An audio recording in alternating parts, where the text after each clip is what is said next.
This is the Maggie Morgan Show. We are unpacking childhood trauma on the series, The Joys and the Woes of Singlehood. We've had a few people who have experienced childhood trauma not be able to function or come into their ordination as young adults or even full-grown, mature, older adults. Ma'am, this is the part where we just let you have the floor and just take us back to your story. The bad memories linger more than good memories. It happened like a couple of times by neighbors, people that you trusted, people that you're just vulnerable with as a child, and everybody calls them, oh, Uncle this, Uncle that. So, neighborhood where a child was vulnerable around those he called friends and neighbors, and those were the ones that actually took advantage of me. Actually, I did not even know the effect of the damage until I grew up and the memory lingered, and then it led to even me getting addicted to masturbation for several years. The Lord delivered me several years ago from masturbation because there are a lot of side effects to childhood trauma. So growing up, the memories linger. And one of the things I remember dealing with as a child was I was afraid to speak out because I was always threatened never to open up. So right. They tell me, oh, don't tell anyone about this. Don't tell anyone what I did to you. Don't tell anyone what happened here today. I didn't know what that meant. I didn't know. I was just threatened not to open up.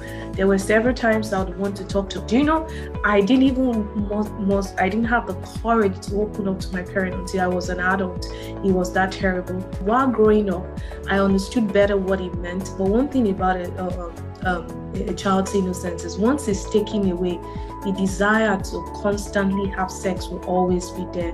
So that was why I resorted into masturbation, because the urges were opened up early enough. God instituted sex within the confines of marriage because he understands that nothing can tame your sexual desire outside like marriage can. That's why he instructs us. It's one of my findings is that most people that are addicted to one thing or the other, they have an history of childhood trauma. See, accepting Jesus as your Lord and Savior is not the only requisite for forgetting childhood trauma. What happens to you at the new birth is that your spirit man is recreated. Nothing happens to your mind, nothing happens to your body. And the lot of damage is done is always in the mind, your emotions, your will, your mental state. And that is not the part of you that get born again. So I can relate when a lot of Christians are still dealing with, oh, I was abused as a child, I'm still having emotional breakdown, I can't forgive people that hurt me, because the part of you that was recreated when you got born again is your spirit, not your soul, because man is a three-part being where spirit will have a soul and will live in the body. The hardest person to forgive is yourself. One of the ways you know whether a man is good for you is that he no longer sees you through the lens of what you have been through. He knows that you're a gift from God and you're a new creation. One day he came visiting, and I don't know what came upon him. He just wanted to rape me. I would have been another victim of rape that day. I would have been a victim of rape. Thank God. And I remember that day, he apologized. He didn't know what came over him. It was the devil, this and that.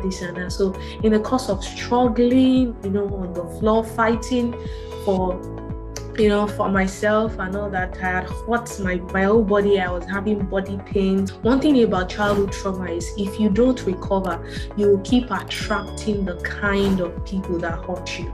Unconsciously, they attract such men. Such men are the ones that are attractive to them. The kind of men that will beat them, the kind of relationship that will be toxic, the kind of relationship. So that is how it happens. So if people don't recover, and this is not just for people that have been raped, people that have been molested, it's also for people that grew up in broken homes and have observed their parents, their fathers beating their mothers. And there's a way you've adjusted that this is the main standard of marriage, that a man that does not beat you does not love you. I remember when I eventually opened up to my family about what happened to me, my parents were not having it. In fact, my father cried. My father felt He felt very embarrassed. My parents felt, oh, I should not have that part in my book. But the Lord told me to write this book, and I'm not going to withdraw the details. I'm telling you, it's a very bad thing in Africa. Yes, they told me not to publish that chapter. They told me to withdraw it. I said, the Lord, in fact, if you read the book, that's the first thing you see from yes. chapter 1. Yeah, I noticed chapter 1. You are like right there. This is me. It wasn't just about what happened to me. It's also, I mean, my parents are good people. I'm not saying this to discredit. It's just the African stigma in the society. Like, oh, how will people perceive them? What will be they will perceive them that they failed in their parenting. I mean, it's not their fault. Seriously, I love what you said. Like, we just, as parents in this day and age, we gotta parent differently. We cannot parent like our parents parented us. Like, we cannot do that.